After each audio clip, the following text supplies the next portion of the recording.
गंजाम जिला दिगपहंडी ब्लॉक अंतर्गत पुडामारी गाँव में आज बहु आडंबर सहकारे खड़ी छुआ और प्रवेश उत्सव पालित हो जाइछि।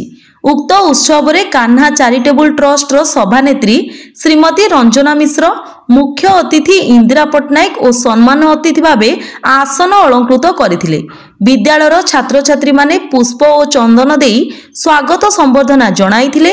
अभिभावक मानक ग्रहण रे अतिथि द्वारा खड़ीछुआ कार्यक्रम और नूतन छात्र छात्री मानकु वंदापना करथिले।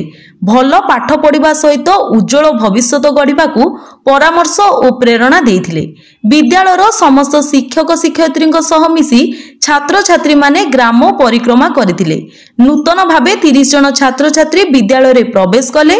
आदर्श शिक्षानुष्ठान और विद्यालयर छात्र छात्री मानकु पुरस्कृत करा जायतिला। छोट छोट शिशु मानक निमंते बिस्कुट और चॉकलेट सह भोजन व्यवस्था करा जायतिला। परिशेष रे कोमलमती शिशुंग द्वारा सांस्कृतिक कार्यक्रम परिवेषण होइतिला। विद्यालयर प्रधान शिक्षक और शिक्षयित्री कर्मचारी सहयोग करिथिबारु मान्यगण व्यक्ति माने भूरी भूरी प्रशंसा सह धन्यवाद जणाइथिले। ग्रामवासी उपस्थिति रे कार्यक्रम सफलतार सह समापन होइतिला। दिगपहंडीरू Krishnachandra Samantaray report, public media.